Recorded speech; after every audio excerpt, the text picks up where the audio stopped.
This is Media Sales Mastery, the podcast for media sales professionals. In each episode, we bring you information, insights, and ideas from some of the industry's top thought leaders. Connect with us to help pick the topic and guide the show. This is Media Sales Mastery, the podcast for media sales professionals. I am your host, Jamie Wood. Our topic this week, practical and tactical. 6 practical solutions for 6 tactical issues faced by media salespeople of any type all the time. Our guest today is somebody I've wanted to have on for a long time now. It's Mr. Brian Gallagher. He's the Chief Sales Officer of SCA, and he's a big supporter of the show, so it was fantastic to sit down and have a chat with him. Quick edit note.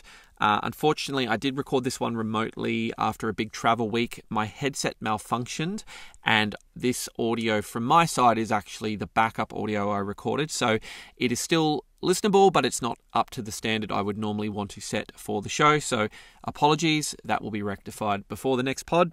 Without any further delay though, really keen to get into this one. So let's do it now.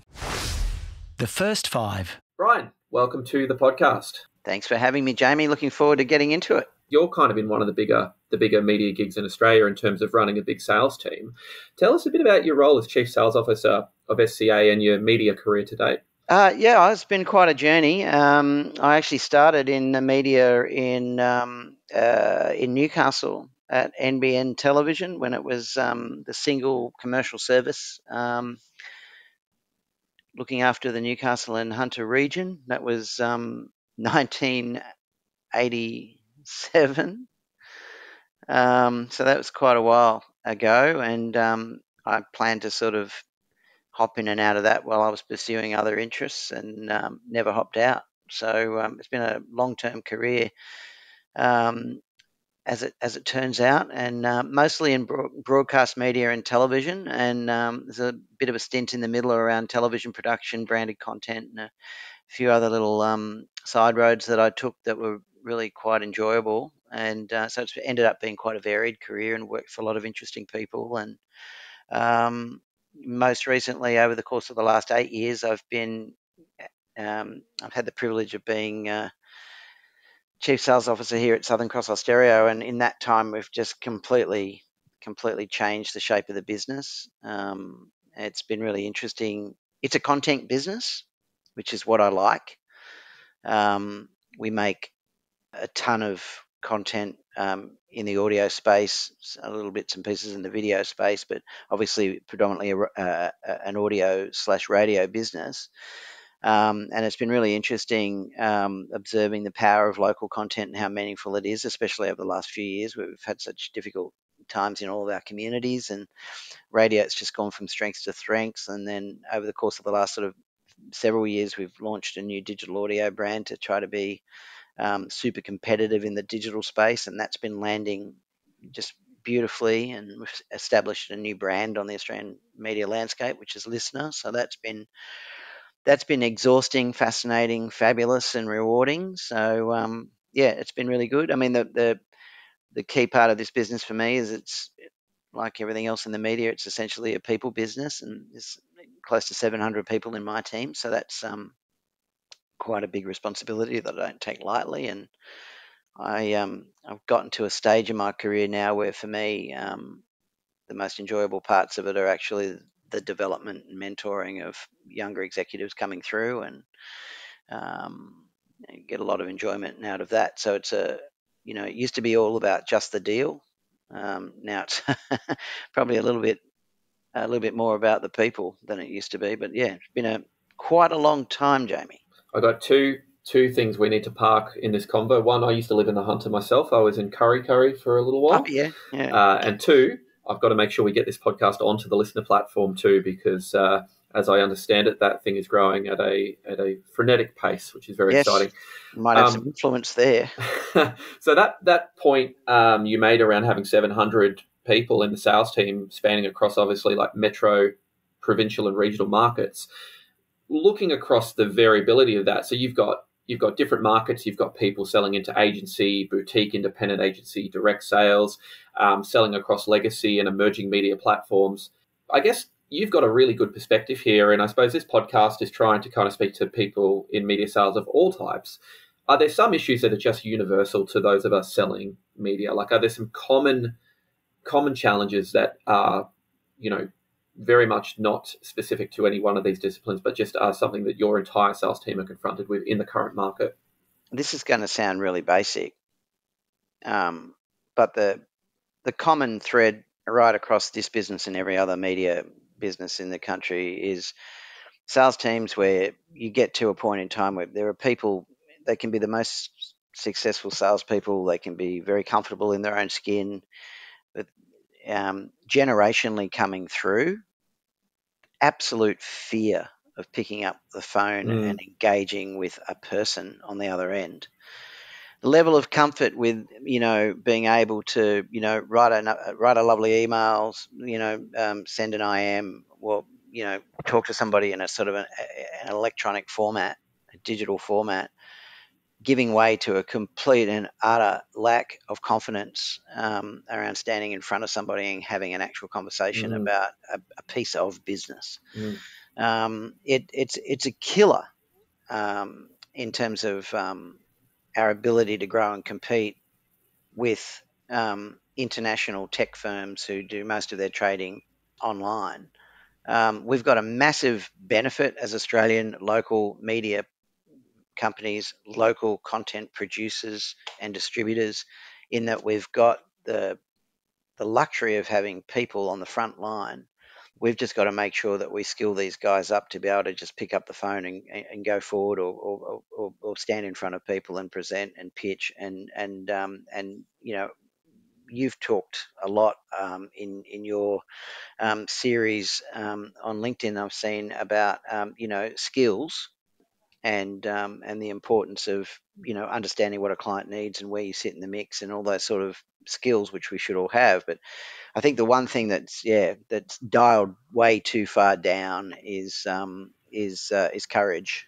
Yeah, mate, I could not agree more. I run a direct sales team, and we do a weekly phone block, and I participate, right?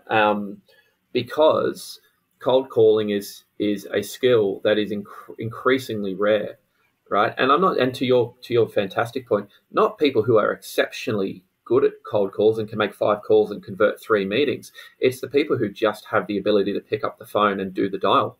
Yeah. Right? Like that's the sort of mental barrier that's difficult to overcome. And I worry that we are increasingly communicating through digital channels, and that just is becoming a more and more comfortable and in people's mind a more acceptable way to outreach. I've always thought the best kind of way to get a meeting and the best way to connect with somebody is still the phone.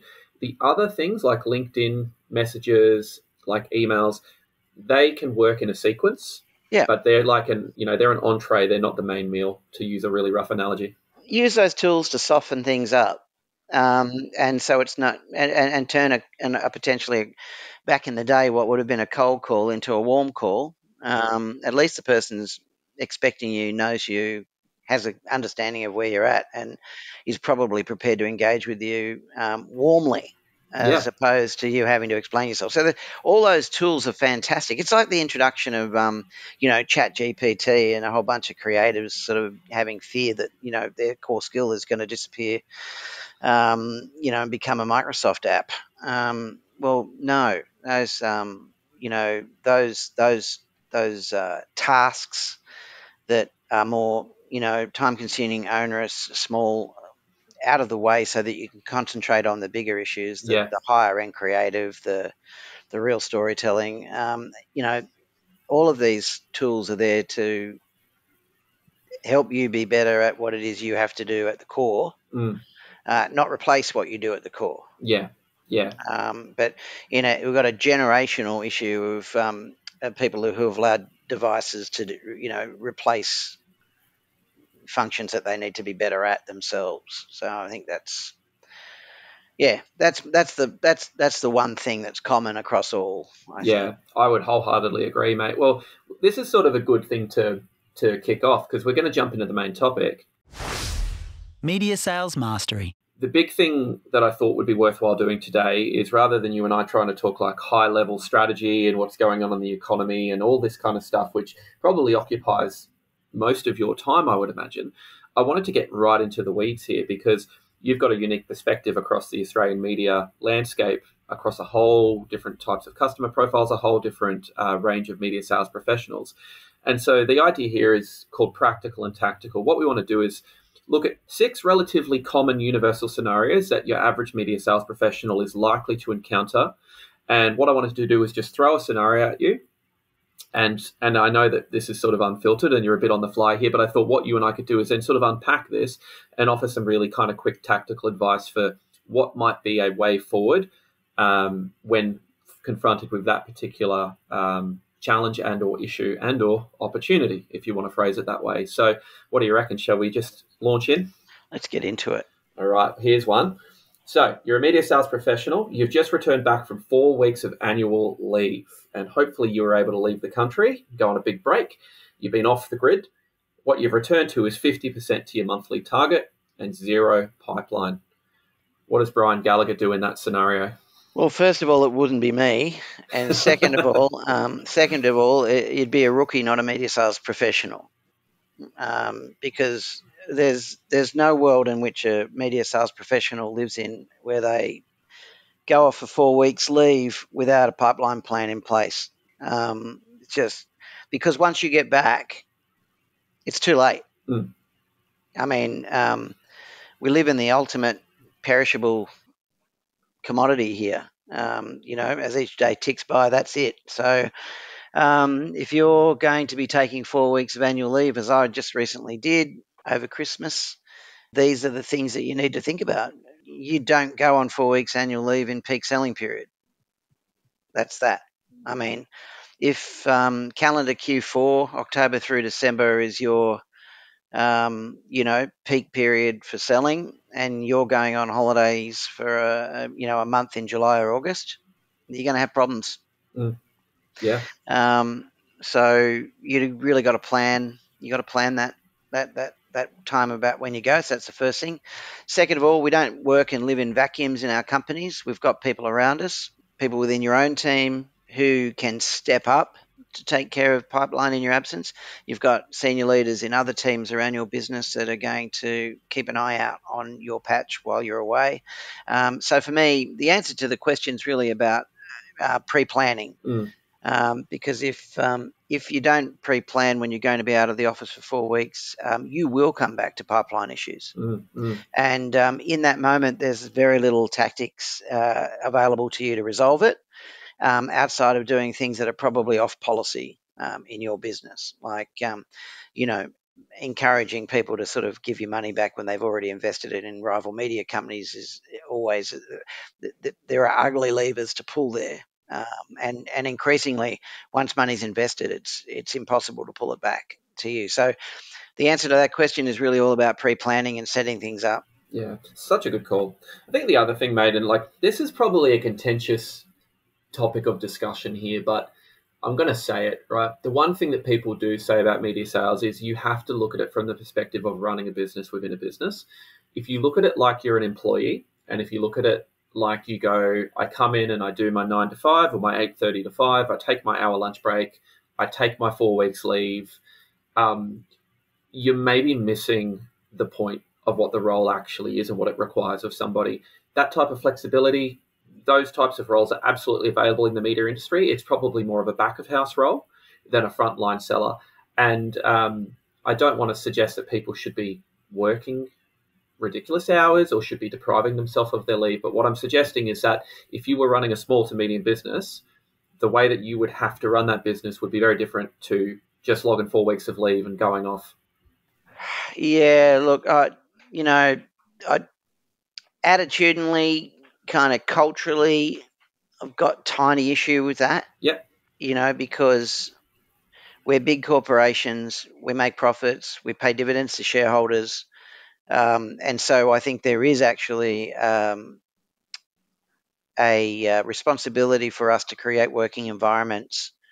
We're not paying people sheep stations to go and sell spots.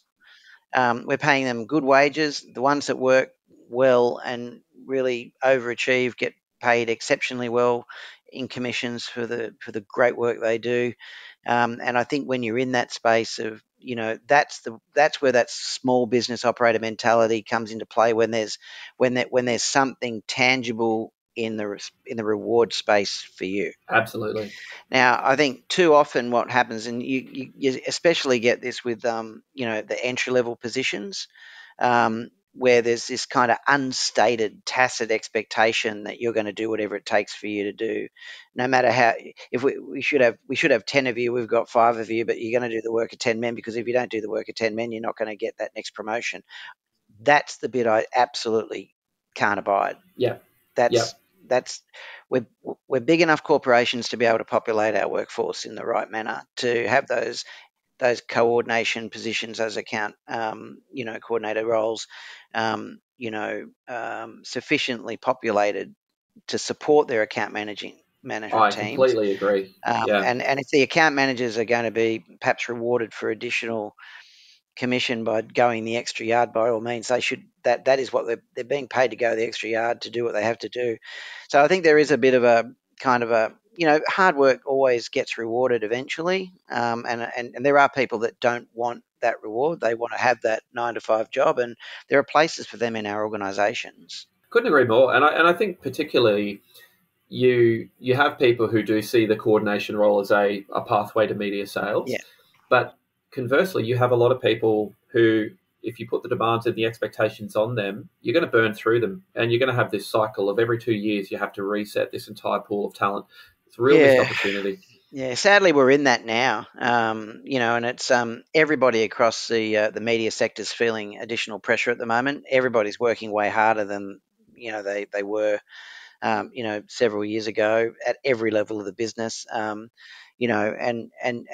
actually, it's at the coordination level, at that junior level, that they are putting in hard long days for very little reward, and we really got to kind of put our arms around them and kind of get them through this period, because it's not going to be like that forever. Yeah.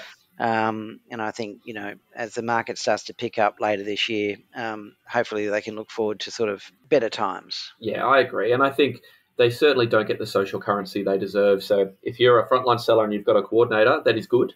In particular, that is good. Really value them, give them the respect. Really make sure you do your best to keep them fresh and acknowledge the work they're doing at the minute. Number 2. So you're on a losing streak to a competitor and seem to be consistently being, and I'm going to use this loosely, undercut by them. So that's what you're perceiving. What's your initial impression reflecting on that one? What would the diagnostic process look like there, and then what would you do in response? The first thing I'm going to try to actually resolve in my head, is this really a situation about undercutting, or are there other things that in place? Yeah. Because if this is a direct piece of business or an agency piece of business, there's probably some nuance in it. In the agency space, I mean, it doesn't matter what you're selling, where you're selling it, everyone's on the same rate. I mean, you understand, broadly where things are positioned in a pricing sense. It's the overarching metric that you can apply. It's not hard to work out what other people's revenue is. And so, I often find that the kind of undercut kind of commentary is actually masking service level issues, lack of insight or creativity, lack of real relationship. And probably it's that third one, that is actually the one that I would probably monitor more than anything else, because there are pockets of people out there in the market who are extraordinary at managing their client relationships. And money gravitates to them. And often in your own organisation, the people that don't get that money, who are really good humans and great operators and have their own very close relationships in other places, can't rationalise missing out on the money, and I've been undercut again. And so maybe undercut is a mask for a whole bunch of things. You can be undercut financially, undercut relationship wise, undercut on ideas, and undercut on relevance. And so I think the first thing I'm going to do if I've got a losing streak is I'm going to try to understand the reality of why I'm not getting that business, and then after that, it's easy. After that, I mean, you know, it's like, but that's the lotto numbers. You're going to win if you've got the numbers. Understanding why you're getting missing out on business, you can fix it. You fix it, or you can account for it, or you can find the money somewhere else, or you can do whatever you got to do. But understanding the true nature of the issue is. And I've deliberately put the word undercut because I've certainly posted ad nauseum about this too, that it can be really easy to sell an undercut situation up the line internally. But what you're robbing yourself of is ultimately a chance to improve, because you've not, and I think this is an attitude that people just have to adopt, right? Like, markets get commoditized really easy in media if the media salespeople allow that to become the currency that they trade off, right? So you losing a piece of business on price, there are scenarios where that may be true, and you've got to be able to diagnose that. But I would say that increasingly the role of a media salesperson is to decommoditize the sale, right? If you're just trading on spreadsheet metrics, you're sort of at the mercy of whatever the price is going to be. And to your point, I think we also look at relationship as this very one-dimensional, superficial metric. Oh, they've got a great relationship in terms of they wine and dine, or they're big on the corporate entertainment. And it's like a relationship, the level of commercial acumen that's required of a media sales professional in the current market. A great relationship is someone who brings value to the interactions and knows what they're doing, and puts a great service level in place and has a depth of understanding of the business. So sometimes even relationship can be like this catch-all term that doesn't properly articulate the relationship is strong because they have clearly uncovered a need or an insight or a way of working that is superior to yours. Yeah, 100%. And that's probably always, from a leadership perspective, that set of questions you're going to ask when you're faced with a particular piece of business that your people just can't seem to close. Those are all the things that you're looking at. Okay, let's look more internal for number 3. You're constantly butting heads with an internal department who are failing to deliver work on the timeline or to the quality required by the marketplace. I spent 11 years in commercial radio, and this was always a thing that had to be kept a bit in check. But I'd say it's the nature of all media organizations, particularly ones with content provision. What's the kind of tactical advice you might give to somebody who's finding themselves in this situation? To be very specific, in our world, this is content sales. So this is around, and when this normally comes up, it's one of the things that might be used against us. And it goes to your number 2. If you're losing something to a competitor, being undercut will come up, but their creative execution was better than your creative execution. And then when you delve down into it, it might be, well, their content was prepared to do the things that your content people weren't prepared to do. And then when you dive down into it another layer, the ask of the brand or the client or the strategy was to subvert the needs of the content team and what they have to do to create their winning formula of content by doing something that they felt absolutely wouldn't run, wouldn't fly, wouldn't land, wouldn't stick, because that's exactly the execution the brand wanted to do.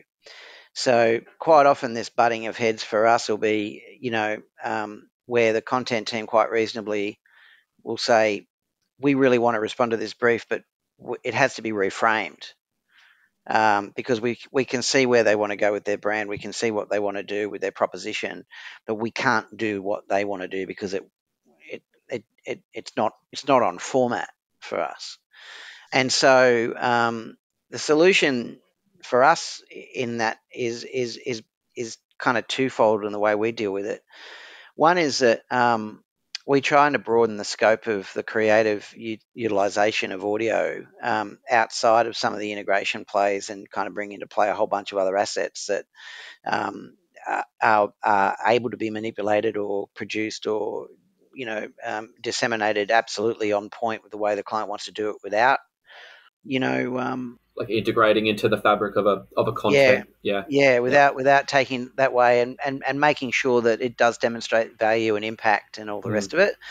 And the other way is really encouraging that brand to sort of sit down with the talent in a format that we do every day, and have a different conversation, and that doesn't always work, and I mean, because time, stakeholders, get everyone in the same room. They're briefing a ton of media. We're not going to spend any special time sitting with your media to do that, because we've produced this brief so that we can talk to 20 media companies all at once. And sometimes you've just got to just take the schedule piece and let the integration piece go. But look, in our case, way more than 20% of every dollar we write is a premium dollar in our metro radio business. We do quite well in terms of our hit rate on turning over premium, based on those integration ideas. That process internally around working between sales and content is a constant work in progress. Like, there's always something that goes beautifully well and always something that goes horribly wrong. Yeah.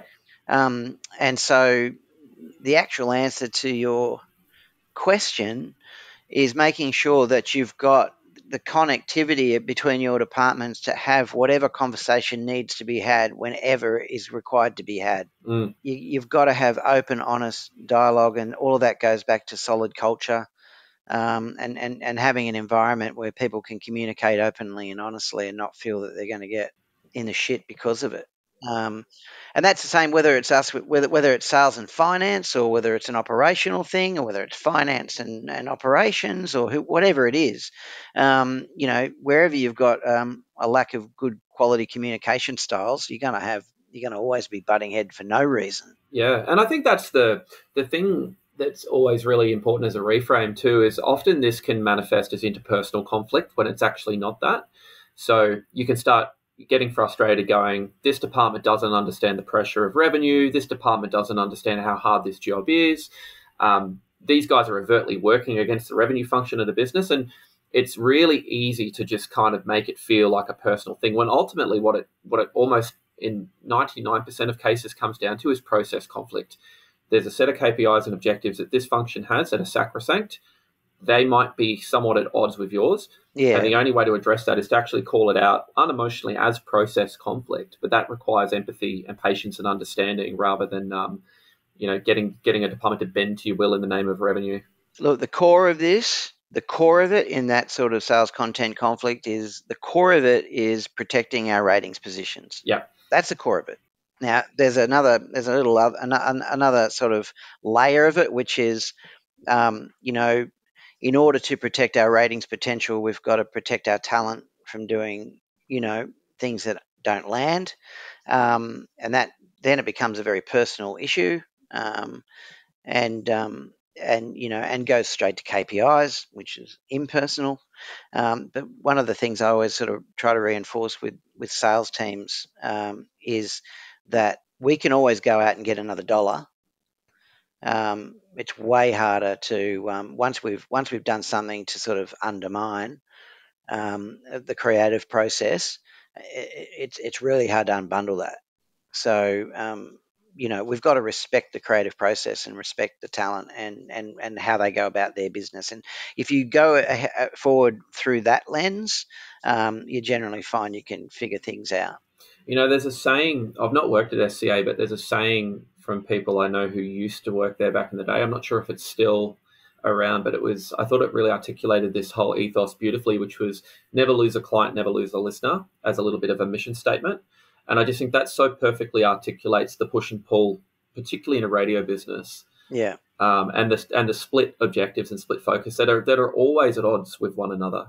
Well, I'm glad you heard that here, because I like that. I don't recall having heard it, but I'm writing that down because the takeaway for me. Well, this is a very quick side note, but like I've always been a seller, and this podcast is the first thing I've done where I'm actually the content kind of guy. And it's amazing it's interesting perspective being on the other side, because I've had really great guests who want to come on that I'd love to talk to. about stuff I'd love to hear about, but it actually is completely incongruent with what the content of the podcast is supposed to be and the audience I'm making it for. And it's just a completely new perspective I have now, and I can completely understand how a content director can sit there and go, have you given any consideration before you've brought me this terrible idea? Yeah, well, that's exactly right. And look, that sort of managing ideas and workflow of ideas is why we actually introduced the studio at SCA process here, because it was they're more creatives than salespeople in that team, and but they have a very commercial lens, but they have a lot of empathy for their content partners, and I think that's theoretically why that should work well. Yeah. The wonderful Wade Kingsley, I know, was sort of essential to that, and he's a great friend of the podcast. Has done many episodes. Well, he pitched the idea originally, which was a massive departure from the previous structure. So, yeah. Shout out to Wade. He's a good man. He is. Hey, this is Jamie. Thank you for listening to this podcast with Brian Gallagher from SCA. One of the things I know Brian is a massive advocate of, and he actually references later in this episode, is the importance of being well versed in what is happening in the business sector. So understanding the financial impact that might be occurring on certain industries, understanding what is happening around things like interest rate rises, consumer confidence, and being able to just speak broadly around what is happening in the economy. It's a fantastic way to feel connected to the marketplace. It can inform the conversations you have with your clients, and it can absolutely allow you to identify and or create new market opportunities. If you haven't already, I would recommend you go back and have a listen to another episode that we did earlier in this series of the podcast called Building Better Business Acumen, and that was with the special guest, Mr. Adam Lang. Now, Adam is a former radio CEO himself. He's also worked in the record industry, and he is also somebody who created, in conjunction with a few other people, a podcast called Fear and Greed, which is a daily business podcast. It's available anywhere you get your podcast, and if you want to just get a little bit of an understanding on what is happening in the Australian economy, what is happening in business in that context, maybe more globally too, I would recommend putting that into your daily listening diet, for want of a better term, because it's a great way to get yourself a little bit more versed in what is happening in business in a really bite-sized fashion. But go back, listen to the Building Better Business Acumen podcast on Media Sales Mastery, have a listen to the Fear and Greed podcast, and happy selling. Number 4. There's a piece of business that's been sitting in your pipeline for 6 weeks, and you keep getting told that it's not dead by the agency or the client. Yeah, okay. Do you trust your agency or client? Because if you trust them and they're telling you it's not dead, well, it's not dead. It's a real Dorothy Dixer, this one, because there's so many actions you can take at this point that are going to guarantee you that when that business lands, you're not going to be the guy to get it. So, you've done the work. You've made your pitch. It's the best pitch you could have made. You understand why is it delayed? It's the client's got issues that he's trying to manage. When he's managed the issues, he'll make the deal. At this point, after being in this business for 38 years, I can tell you that that business is either going to land or it isn't, and there's absolutely fuck all you can do about it. And you are way, way, way, way better off putting that permanent Post-it note on the corner of your pinboard that, tells you whenever it is, or your diary note that says, this is when I've got to call this guy again, and just get on with all the other shit you've got to do managing your forward pipeline, because this guy's going to become a massive distraction to you. And it might be the biggest deal you've ever done, and it might be, absolutely critical to your pipeline. But if you're 6 weeks in and you're resting on your pipeline forecast being on that piece of business, you are so at risk.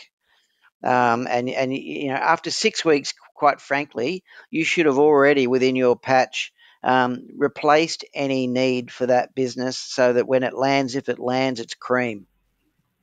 I don't have a single thought to add to that, mate. I think you've summed that one up perfectly. Oh. Let's jump on to number 5. Okay. There's a product that your company is putting a lot of focus on, but isn't resonating with your clients or feels like a distraction from your core. Yeah, so you've got to go to the market, get the feedback, pass that feedback so that you can kind of put it into a format to take it back to your leadership and say, this is what I'm getting from the market. Not excuses. This currently is why this isn't landing. Very helpful if you're in that moment able to say, but if we tweak this or tweak that, it might make all the difference. And this has happened in here a million times. We have it with some of our products in the broadcast space. You go to market with it in one configuration, it doesn't land. Reconfigure it, repackage it, it lands beautifully. It does a very nice job of work, and actually wins your business. So, and I'll use a specific example so it's not a big mystery to everyone. But when I first arrived here, we didn't have a hell of a lot of luck monetizing DAB radio stations, and so each of them individually cumed quite low. They had restrictions in relation to the amount of commercial activity you could manipulate through them, and so as a separate purchase to a radio buy, they weren't landing as a with a lot of value. They weren't gaining a lot of attention. So we took a different tack, and we basically stacked the DAB stations on top of our FM stations and ran the ad block right through the stack. That meant we were able to increase our net reach by, these days it's around 17% on a 2554 buy is delivered by that 30-second spot that's going in, say, Hit Network breakfast show is going on the Hit Network stacked DAB stations as well. And, it can be anywhere between 10 and 25% additional audiences you get from the spot. I was the sales director of AIR in Adelaide when you did that, and it gave me 6 months of pain at least. Yeah. That was a genuine, and this isn't lip service, I can say it to you now because I'm out of it. That was a genuine, sustainable competitive advantage that made it incredibly difficult to compete against for a long bloody time. Yeah, well, yeah, and we sort of we kind of turned a major problem into a kind of real opportunity, and the reason that happened is that the market made it very clear why it wasn't selling in its previous iteration. So yeah, and it's wonderful to hear that from you. In the market at the time, we copped shit ton of criticism from buyers for changing the process of selling radio. No one likes change. Yeah. And that's a lens you've got to have on every product innovation you do. Someone's going to think you're a pain in the ass for even bothering to have the conversation. But then, money talks and bullshit walks, and it sold through. So listen to your clients. Actually, when feedback from the market is a gift. Don't waste it. I think you touched on an earlier point, which I thought was really critical too, which is the spirit of co-creation and understanding that the product isn't finite or finished when you're taking it out, right? I've been really amazed at how gun-shy media salespeople can get when they do 5 or 6 meetings. They get some relatively unremarkable feedback on a new proposition, and then suddenly that's it. And either it's a case of the expectation that they're putting on that early on is just not realistic, or it's that their positioning or their perception is that this thing is just off the shelf, ready to go, and that's it. So many times when I've had a product or proposition that didn't necessarily feel like it was resonating, 4 or 5 meetings in market under that premise, hey, listen, we're developing this thing. We'd love to know if you'd like to have some input into it. It doesn't feel like it's resonating, but we'd like to get to a place where we could have a really frank conversation around what we might need to shape in order to make it resonate. Do you want to be involved in that? There's not a single client, particularly an agency, who won't indulge that conversation. Yeah, I agree 100%. Mate, 100%. I think this last one is one that I want to go deep into, and then we've got a listener question before we wrap up. You've been delivered an annual budget that is just simply not achievable, Brian. What do you do, mate? How do you argue that one down? I'm kidding. What do you do? I don't know. You could ask anyone that question in the media space now, because not one single media company that I know has got an achievable budget. So I don't know what you want me to say to that. Well, what kind of dialogue are you having with the board at the moment in terms of and I'm not asking you to share anything commercially sensitive, but let's think of the context here. If I'm media salesperson in a metro market, I just can't see a way to get that number. What is the best course of action in that scenario? Okay, at the beginning, all of the current budgets for this fiscal, for all of the media companies that are on fiscal budgets, those numbers were done across March, April last year. They quite solidly predate a lot of the disruption that we've felt, from the interest rate issues and all of the attendant difficulty that's brought into, like, the cost of the supply chain for all of our clients, the consumer concerns that exist, and business investment and all other things that drive advertising, GDP, etc. So we were coming through a couple of very bad years in terms of disruption, and had seen plenty of green shoots of recovery. We had advice from all of our trading partners around where they saw the market ahead, and we put together a very reasonable approach based on all those sources, as did every other media company, and all of our numbers are wrong. So that results in all sorts of actions that have to be taken. So in the sales space, you change the objectives and you incentivize in short-term bursts for achieving short-term objectives as you recalibrate your expectations of what the market's got to give, so that you can sort of continue to find a way of incentivizing your team, even if you cannot get to those gross levels. Everybody understands that the market's shifting dynamically, and you're in an economic crisis, not a decision-making crisis.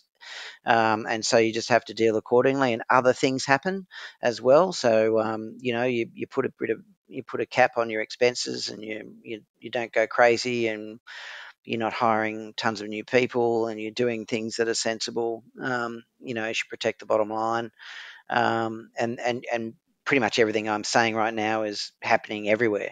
Although our outdoor obviously is going through the roof, but I don't know. We're normalising. We're certainly normalising back to 2019. So there is a bit of a tailwind that the teams will be feeling in that channel in particular. Yeah, and I think the key thing is just understanding what's not contributing and why. For me, it's a conversation, expression to my peers and in the C-suite and to the board that we were expecting automotive to be back. We weren't expecting government expenditure to be back in the marketplace by close to 40%. We weren't expecting every state to turn red.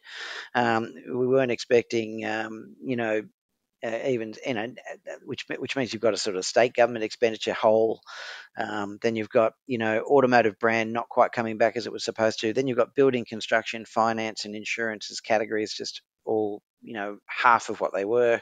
So you've got all these kind of things that each one of those category issues have got slightly different market forces behind them, but it has the same impact on advertising, which is that you get these big holes, and so and that's what we're dealing with. So all we can do is make the rationale behind what's going on well understood, and operate accordingly, and protect our positions with our people. I think that's a great call, mate. And like the big thing I've always found in times where it really is tight is don't underestimate the importance of just good optics, right? And what I mean by that is do the stuff that's easy to get right. Do your activity, do your forecast, like build the best solutions you can for your clients. Don't spend time on low return stuff. It's really 101 stuff, but I think sometimes that is really important, right? If you're reining in expenses, that's actually not a bad thing in the sense that it makes you more strategic with where you do allocate the money you do have. 100%. Right? So that's a big one. And what I kind of say to people too is I think in COVID, there was absolutely this culture of optically looking busy and initiative overload that we have to get rid of. And I think there's still remnants of it. Yeah. It's now about quality, right? It's about really high quality, high return, high output stuff consistently over every week. Look, here's an observation for you. The big volumes of business that we're not seeing spending where they should. I say government, auto, finance, building construction, insurance. Okay, they're problems. Our brand count is up. So the teams that deployed, working hard, digging out business, making bookings, higher level of brand count, lower volume of order. You don't quite get that volume that you budgeted to get, but you're getting good volume.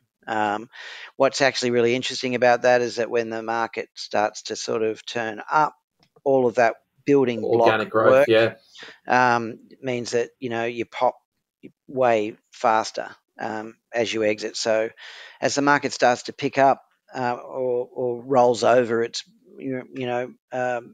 tougher times, you'll see a faster recovery on the outside. Love it. Well, those are our 6. So we're going to jump into a listener question, which somebody submitted specifically in advance, knowing you were going to be on. Let's do that now. I can't ask my sales manager that. Hey Jamie, can you get Brian to talk a little bit about his approach to uncovering or exploiting competitive advantages? SCA had a few really good examples over the past few years, like bundling the digital radio as an audience extension to traditional, consolidating brands across metro and regional, the audio amplifier. Would be really interested to hear if there's a process that led to these ideas. Yeah, and look, it's a great question. And you can only exploit an advantage if you know what it is. Yeah. And I think that's the answer is in the question. And sometimes your problem is actually your competitive example. And I think having an abundance of riches in the DAB space, but being unsure how to monetize it, the advantage was in there. We just had to figure out how to unlock it. One of our biggest advantages as a company is that we make more content in the audio space than anyone else in the Southern Hemisphere. I mean, we're one of the largest in the world when it comes to output because we've got this beautiful kind of network of, local community media businesses. And that's a competitive advantage. How do you exploit that? And what's really interesting to me now is that since we've brought listener into play, and it's allowing us now to get a very granular view of community listening to all sorts of different audio properties, but it's also allowing us to identify listeners in discrete locations where previously we could only service them with a radio signal. And I'll speak to, say, like Western Sydney, Northern Sydney, Southern Sydney, for example. I mean, not just in the regional spaces, but in the metro spaces, we can now start segmenting audiences out to and open up whole new customer bases. And so that opportunity needs to be exploited. And so that exploitation requires technology and development around technology of various different things, like making ads in an automated way or giving self-serve access in an automated way. And so what we're seeing there is that through audience analysis of our own internal data, we see an opportunity. So then it becomes about, well, that could be a real competitive advantage for us in the market against, say, search and social products that people can ring fence discrete audience areas and access those self-serve with a credit card. Well, we're getting to the point where we can do the same thing. So, there's effort going into understanding that space, and at some point down the track, we'll exploit that commercial advantage. But that's one of the things I think is really lovely about this business is that it's everybody in the business is kind of in the culture in the business is kind of very tuned into being aware of what those competitive advantages might be, and they find people are finding ways. We do a lot of working groups and sessions across departments around innovation and strategy development and all the rest of it. It's very inclusive in that way, and so I think. So, in terms of answering that question, understanding what your competitive advantages are is obviously key. Two is having a culture of innovation that drives open conversation about ideas, and then in sales, also having a culture of insight, creativity, and innovation. So that people are encouraged and tuned into looking at whether it's data, information, the world around them.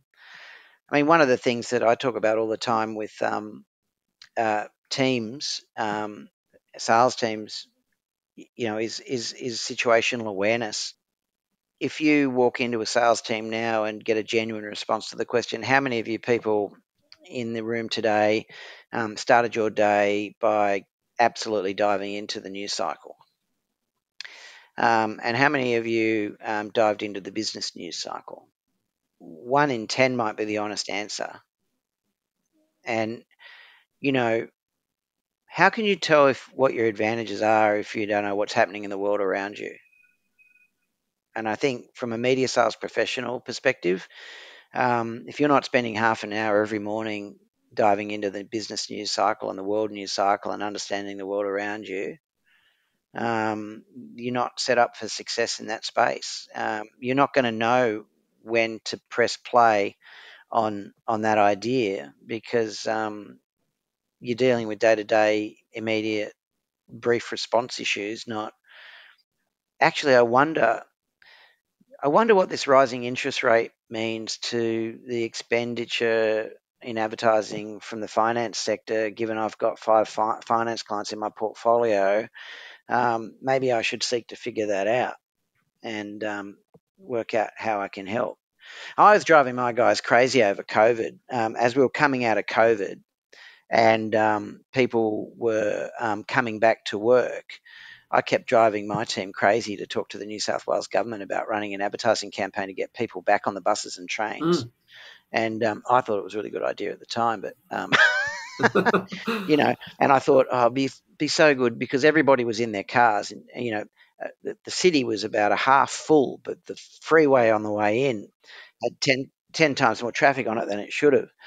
And and I mean, it's probably a pretty shitty example because we didn't get any business out of them for that. But I mean, what I'm trying to say is that there's stuff happening around you all the time that it relates to the business of media and how we operate, and creates market opportunity. And if you're constantly aware of your place in the community as a powerful force for spreading news and views and ideas, then that is our biggest opportunity as a business, is that we are very effective mouthpieces. And quite often, I think, for the salespeople who are listening into this podcast, awareness of what's going on in the community and the world around you is your number one skill for unlocking any advantage you might have with your platform. I love that, mate. What I love about that too is you haven't spoken about the direct competitive set once in that, or in any of these examples. It's all been customer first and obviously just looking at untapped opportunities to better serve them, which I think is a great reframe, because the competitive advantage can often just be about diagnosing what they have versus what you don't have and finding that area where there's no overlap, which is a way to do it, right? There's definitely ways you can get an incremental edge, but in terms of genuine competitive advantage, the number one killer of growth in the Australian media sector has been the slavish, kind of focus on chasing share goals. I mean, it's a redirection of effort into the lowest common denominator. It turns everything into a commodity, and it stops us thinking about our utility with the brands we're trying to support. Yeah. And it focuses your sales team on going and playing in a red ocean, right? It's like we're literally all scrapping over existing market space instead of trying to create or find uncontested market space to grow what it is we do easier with less resource. Well, that brings us to the end. Hey, Brian, thanks for spending some time. Conscious of your time, mate, because I'm sure your gig has plenty of demands on the calendar. Just wanted to say a sincere thanks for spending time. I will link your details in the show notes. And mate, really appreciate you spending the time here today. Oh, no worries. Thanks, Jamie. A real pleasure to be invited on. And, mate, all encouragement to you to keep doing what you're doing in this space. I think you're doing really important work, and it's great quality, and absolute pleasure to be a part of it. Thanks for having me. Thank you, mate. Really appreciate it.